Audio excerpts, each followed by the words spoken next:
시청자 여러분 안녕하십니까? VOA 뉴스투데이 시작합니다. 미국이 북한에 잇따른 탄도미사일 발사와 관련해 제재 대상에 올린 북한 국적자 5명을 유엔 안보리 제재 대상자로 지정하는 방안을 추진하고 있는 것으로 확인됐습니다. 미국은 결의안 채택이 아닌 유엔 안보리 대북제재위원회를 통해 이번 조치를 시도하고 있는데 토니 블링컨 국무장관은 북한 행동에 상응한 결과에 집중하고 있다고 밝혔습니다. 첫 소식 함지하 기자가 보도합니다. 북한의 미사일 부품 조달에 관여해 미국의 제재 명단에 오른 북한 국적자들을 유엔 안보리 대북 제재 대상에 포함시키는 방안이 추진되고 있습니다. 미국 외교소식통은 13일 BOE에 미국은 재무부가 제재한 개인 5명을 유엔의 제재 후보로 올렸다면서 추가적으로 국무부가 제재한 개인 2명과 러시아 회사 한 곳에 대해서도 유엔의 제재 후보로 올리기 위해 파트너들과 계속 조율하고 있다고 밝혔습니다.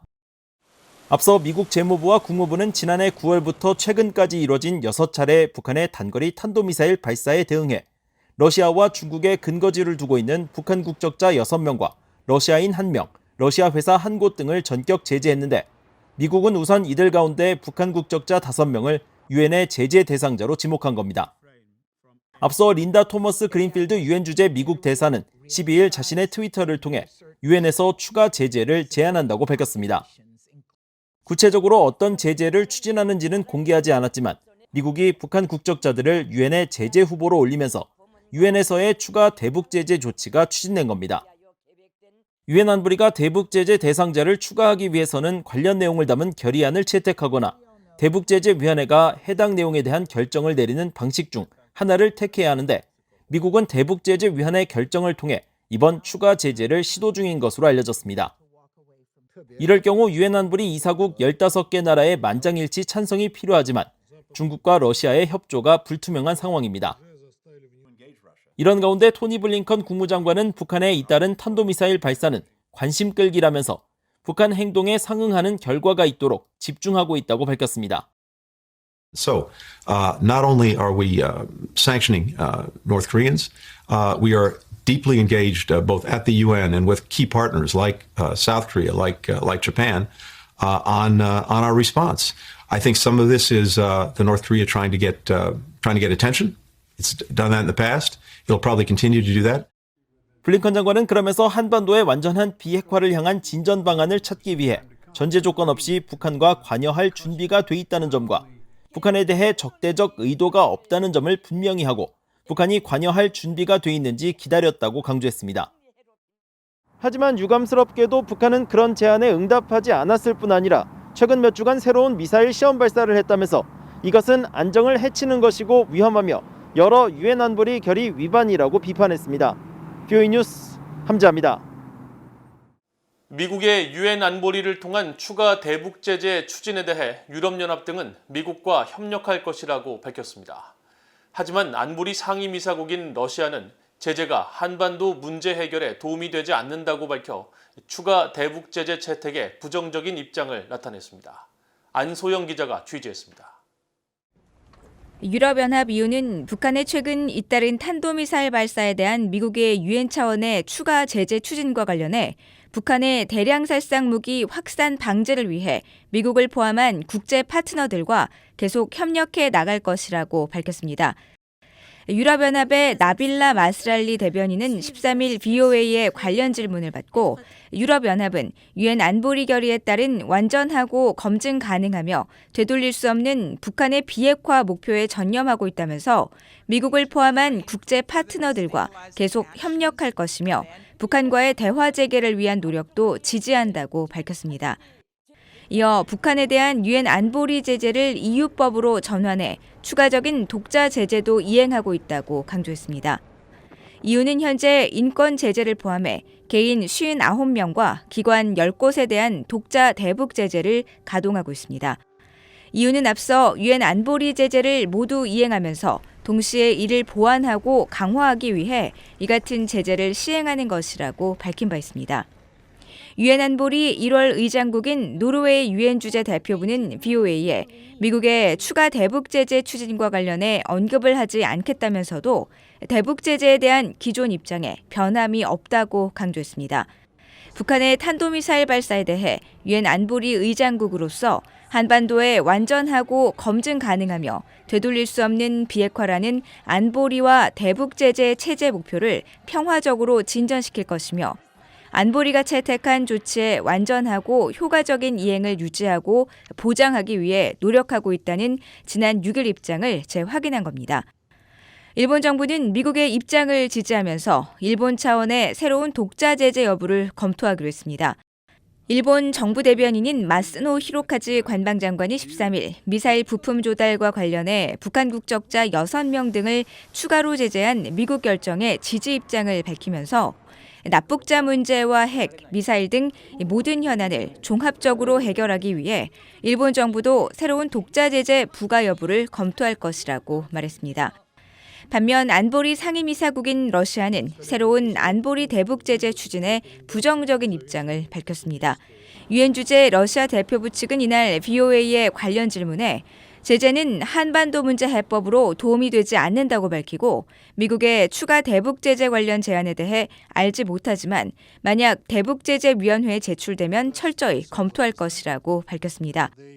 동시에 한반도 문제는 정치적 해법 외에 대안은 없으며 제재는 도움이 되지 않을 것으로 믿는다고 밝혀 안보리 차원의 추가 대북 제재에 부정적인 입장을 분명히 했습니다. 안보리의 제재 결의 채택은 안보리 이사국 15개 나라 가운데 9개 나라 이상이 찬성해야 하며 상임이사국인 미국과 영국, 프랑스, 중국, 러시아는 모두 찬성해야 합니다. VOA 뉴스 안소영입니다. 미국 하원 외교위원회 아테소이 공화당 간사인 스티브 차봇 의원은 북한의 최근 탄도미사일 시험 발사들은 김정은 국무위원장이 한반도 평화를 다시 한번 조롱한 것이라고 비판했습니다. 차봇 의원은 12일 북한의 최근 잇따른 탄도미사일 발사와 관련한 VOA의 질문에 김정은은 최근 미사일 시험 발사로 한반도 평화에 다시 한번 콧방귀를 뀌었다고 비난하면서 탄도미사일 시험 발사를 늘리고 새로운 역량을 키우겠다는 김정은의 무모한 결정은 영내 안정을 해치고 국제사회의 의지를 저버리는 것이라고 비판했습니다. 차봇 의원은 또 북한의 이런 도발에는 추가적인 제재와 김정은 정권에 대한 압박 강화가 요구되며 미국은 한국 등 동맹들과 긴밀히 협력하고 강력하며 일치된 방어 태세에 대한 지원을 계속해야 한다고 강조했습니다. 한국 정부가 추진하는 종전선언은 비핵화 진전을 위한 평화 구축의 일환으로 시도할 가치가 있지만 북한의 대응과 문재인 정부의 임기가 얼마 남지 않은 상황을 고려하면 실질적인 결과를 기대하기는 어렵다고 한국 여당 대선 후보 캠프 인사가 밝혔습니다. 한국 더불어민주당 이재명 후보 캠프의 실용 외교위원장을 맡고 있는 위성락 전 러시아 주재 한국 대사는 13일 워싱턴의 전략국제문제연구소 CSIS가 주최한 한국 대선 후보 외교정책 관련 화상대담에 출연해 이같이 말했습니다. 위 전 대사는 이어 북한의 거듭된 탄도미사일 발사는 북한의 행동에 변화가 없다는 점을 재확인하는 것이라면서 이런 상황에서 미국과 한국은 대북 억지력 재확인과 함께 북한의 도발 방지와 대화 재개를 위한 협상 패키지를 준비해야 한다고 강조했습니다. 미국 민간연구소인 우드로 윌슨 센터의 수미테리 한국 담당 국장도 이날 북한이 극초음속 미사일을 발사하고 미국이 새로운 대북 제재를 부과하는 현재 기류에서는 종전선언이 실현되기 어렵다면서 북한은 앞으로도 미사일 발사를 계속할 것이라고 전망했습니다. CSIS의 빅터차 한국 석좌는 어느 정부가 출범하든 북한의 김정은은 한국의 새 정부에 많은 압박을 가할 것이라며 한국 대선 이후에도 북한에 의한 긴장 고조 상황을 타개하기는 쉽지 않을 것이라고 말했습니다. CSIS는 다음 달 11일에는 한국 제1야당 국민의힘 윤석열 후보 캠프에 김성한 외교안보 정책본부장과 대담을 진행할 예정입니다.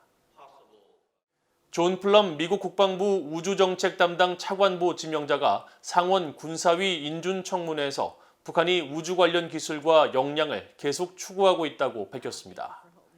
플럼 지명자는 13일 상원 군사위원회 인준청문회에 제출한 서면 답변을 통해 이란과 북한은 우주와 우주 관련 기술, 역량을 계속 추구하고 있으며 이는 우주에서 미국과 동맹국, 파트너국들의 이익을 위협할 수 있다며 이같이 밝혔습니다. 플럼 지명자는 그러면서 우주 관련 동맹과 파트너십 유지 강화는 특히 미국이 중국과 러시아, 그리고 이란, 북한과 같은 영내 국가들에 대한 내구성 있는 전략적 우위를 유지하도록 도움으로써 국방부가 중점을 두고 있는 통합 억지에 필수적일 것이라고 강조했습니다.